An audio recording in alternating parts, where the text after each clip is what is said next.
9 ini ingin melakukan wawancara dengan Bapak Kepala Sekolah. Oh iya.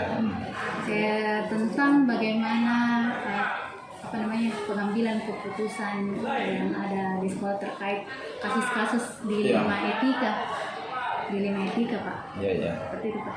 Nah ini, Pak,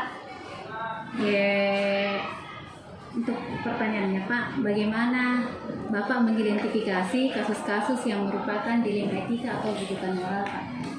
Bagaimana Bapak menggeneralisasi, mengumpulkan bahwa ini adalah, ini kasus dilema etika, ini kasus bujukan moral. Bagaimana? Ya oke. Terima kasih. Jadi begini, kan tentu ketika ini kita menyelesaikan masalah atau kasus di sekolah toh, tentu kita akan identifikasi dulu itu masalah, toh, identifikasi ini masalahnya apa, terus yang menjadi mengalami kasus ini siapa, apakah pihak guru, atau apakah pihak siswa atau staf, itu seperti itu kan.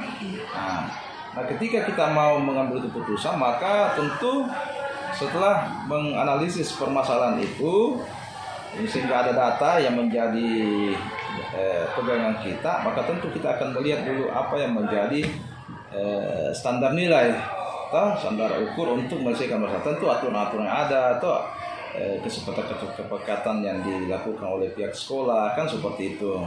Nah, setelah kita sinkronkan dengan masalah itu, ya disitulah kita akan berpikir bagaimana mengambil keputusan itu betul-betul secara bijaksana dan berpihak kepada siswa ya, untuk kebutuhan itu sekolah sendiri. Karena pada prinsipnya pengambilan penyelesaian masalah itu dalam rangka adalah untuk pembinaan, kan? Artinya kita ingin sebuah situasi yang kurang kondusif menjadi lebih baik, kan seperti itu.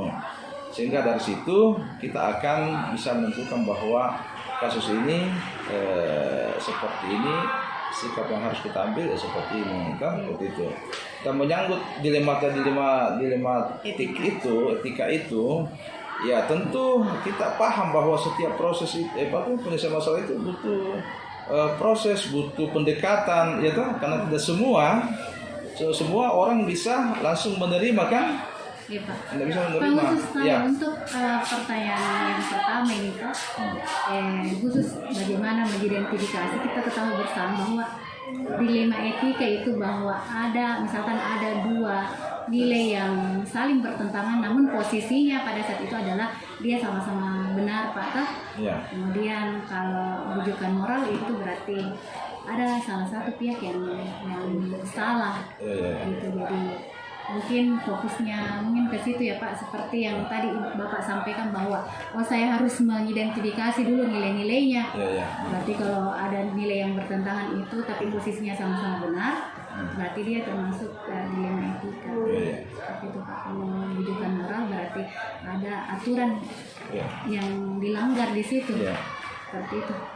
Ya, maksudnya begini ya, oke lah. Kalau ketika ada sebuah alasan yang sama-sama benar, menurut masing-masing ke kedua belah pihak ini, maka tentu pertanyaan kenapa dua kebenaran ini menjadi sebuah persoalan, kenapa bisa begitu? Maka tentu standar kita untuk melihat bahwa harus satu yang bisa kita menjadi dasar, pertimbangan kita untuk mengambil sebuah keputusan itu, maka dia kembali aturan yang ada dengan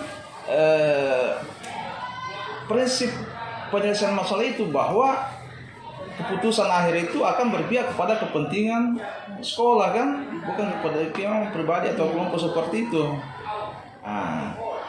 Seperti itu. Jadi memang yang dilema ini itu saya katakan tadi, ketika kita maka pasti ada dari salah satu pihak merasa tidak puas dengan itu. Maka saya katakan tadi butuh proses dan butuh pendekatan.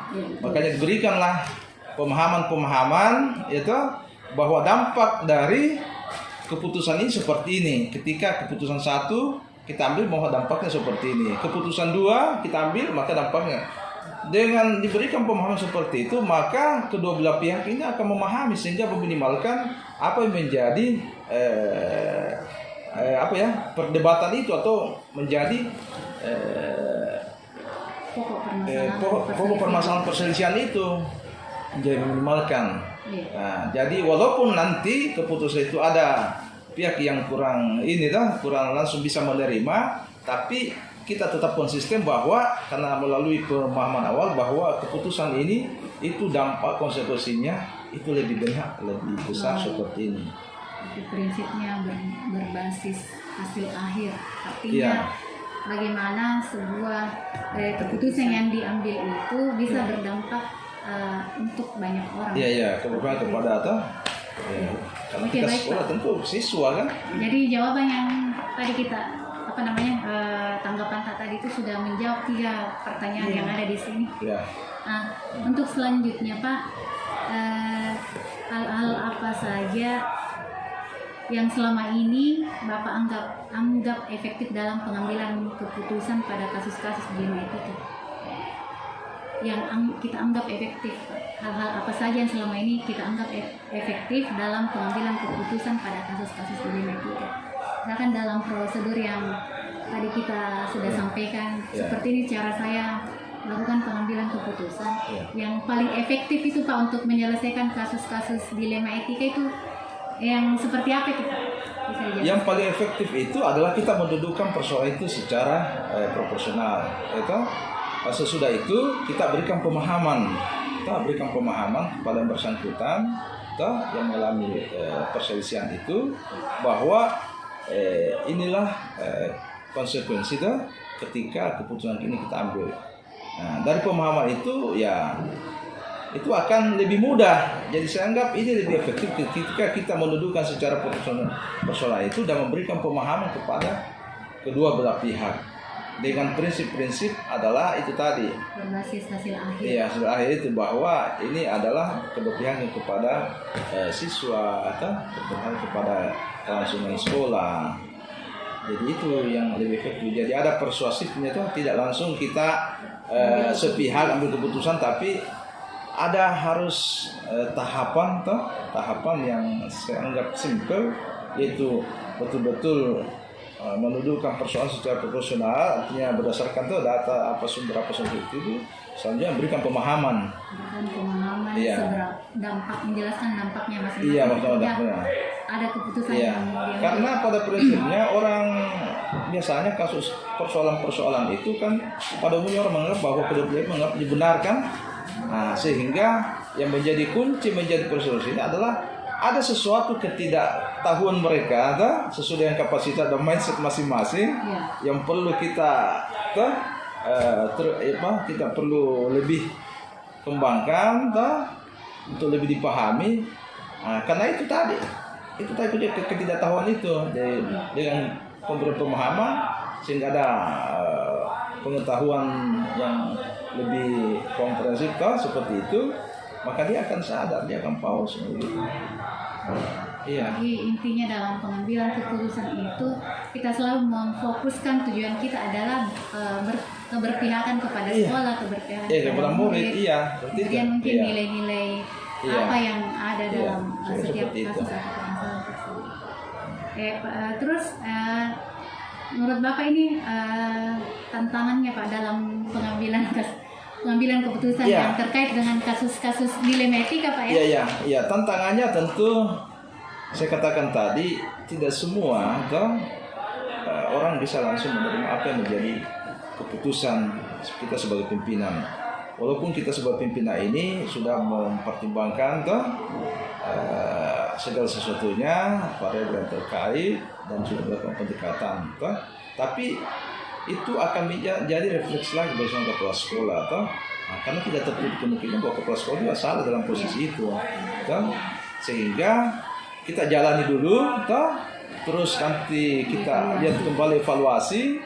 Kalau memang di dalamnya memang ada kekurangan, maka saya kira tidak salah kalau kita kembali melakukan sebuah tindak lanjut sesuai dengan yang kita dianggap lebih tepat seperti itu. Jadi tidak serta-merta itu juga bahwa ketika kepala sekolah sudah mengambil sebuah keputusan bahwa itulah yang paling benar sehingga dia harus terima apa yang menjadi.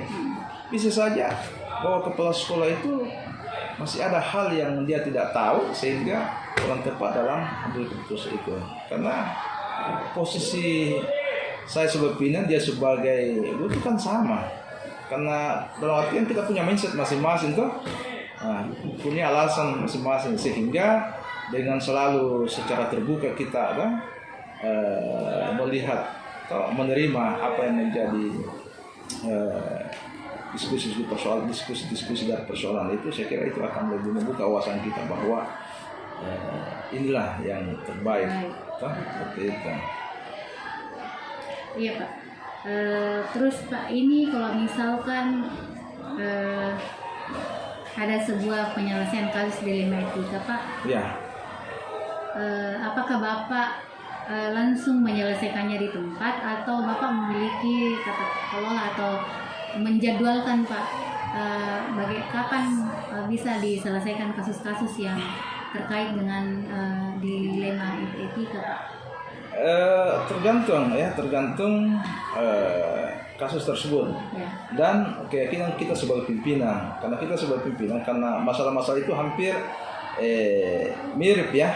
Dan ini biasa kita alami di sepanjang kita sebagai pemimpin, itu biasa terulang, sehingga terkadang seperti itu kita juga ada persoalan itu yang bisa kita ambil tindakan secara langsung, keputusan secara langsung. Ada juga yang memang butuh waktu untuk bisa menyelesaikan itu, karena penyelesaian masalah itu walaupun sama tapi ada saja yang berbeda. Ya, walaupun sama kasusnya tapi tidak semua bahwa misalnya harus sama caranya harus sama, tidak.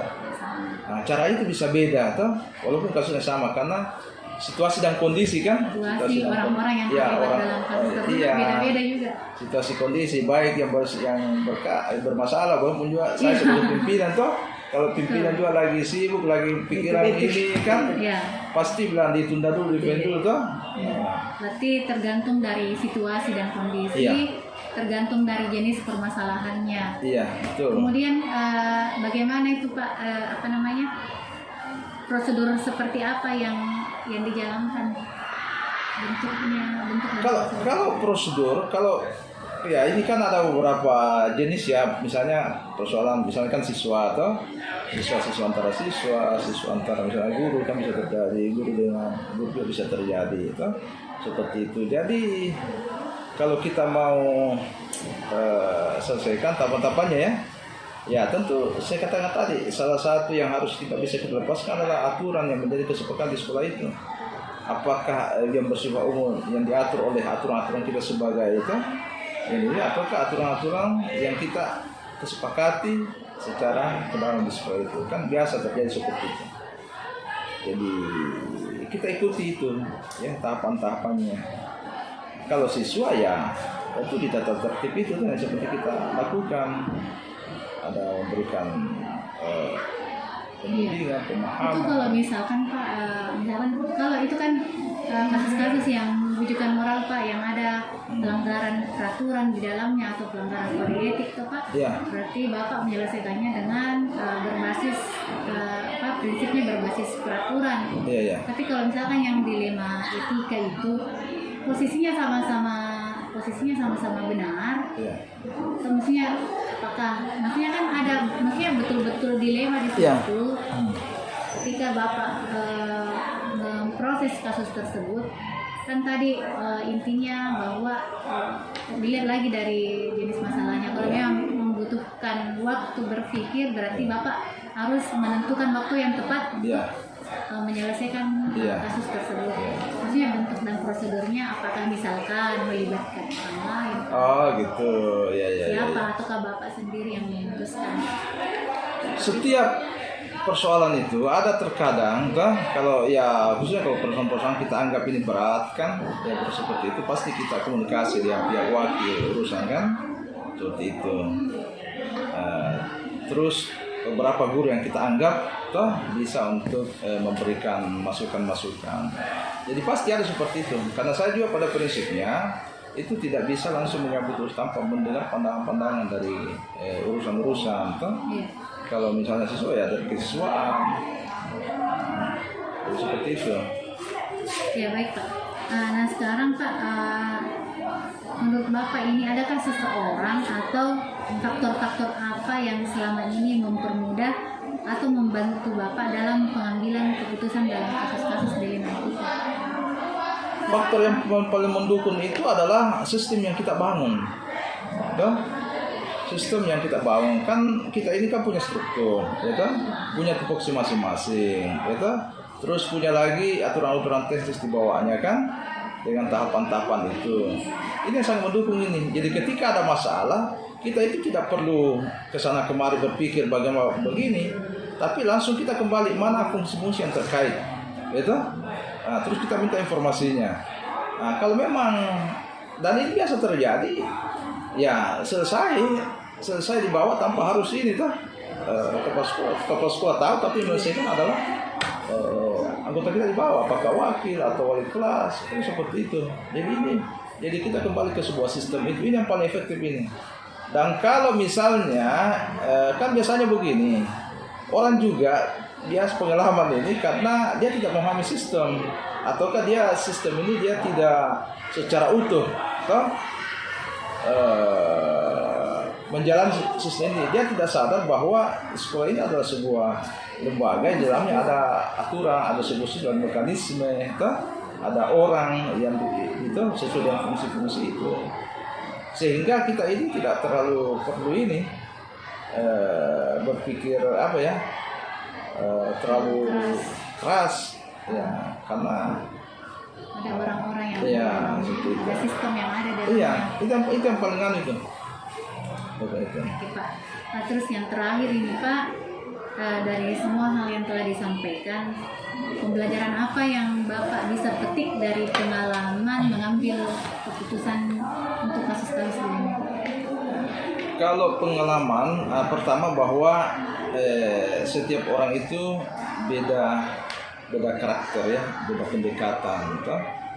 Nah ini yang berharga, sehingga saya katakan tadi, walaupun kasusnya sama tapi cara harus sama, saya berbeda. Ya. Yang kedua, dalam penyelesaian masalah ini itu memang di ilmu etika ini memang kita tidak selamanya harus kita langsung menyelesaikan dalam waktu dekat ya persoalan itu. Terkadang memang kita butuh waktu yang harus tahapan-tahapan, karena saya katakan tadi bahwa butuh pemahaman bagi yang bersangkutan untuk bisa menyatukan persepsi kita tentang persoalan yang kita bahas itu. Karena ketika ada masalah, baru kita cara pandang kita dasar memahami ini persoalan berbeda yang sifatnya prinsip seperti itu. Bisa kita berbeda, tapi yang sifatnya prinsip-prinsip harus kita tetap sama kan? Iya. Karena ini jelas arah dan tujuan sebuah institusi atau instansi itu. Jadi tidak bisa macam-macam bahwa saya tujuanku begini, bapak tidak. Kan itu tadi selalu kepentingan sekolah dan siswa. Iya. Ya saya pikir ya sama juga ini tujuannya Pak tuh, maksudnya ketika kita maksudnya banyak menangani kasus-kasus dilematika, mungkin kita lebih terlatih lebih bijak lagi dalam mengambil keputusan. Keputusannya bisa lebih tepat karena ada pengalaman kan, ada pengalaman. Maka saya katakan tadi bahwa setiap orang beda-beda beda karakter, beda cara berpikir, sehingga kasus sama pun tentu beda akan cara beda. untuk itu ya. Beda cara penyelesaiannya. Saya kira itu saja Pak yang kita butuhkan dalam untuk wawancara kali ini. Terima kasih Pak atas waktunya, kesediaannya untuk memberikan data kepada kami dalam agar kita bisa lebih mengetahui lagi bagaimana pengambilan keputusan yang tepat dan bertanggung jawab. Terima kasih Pak.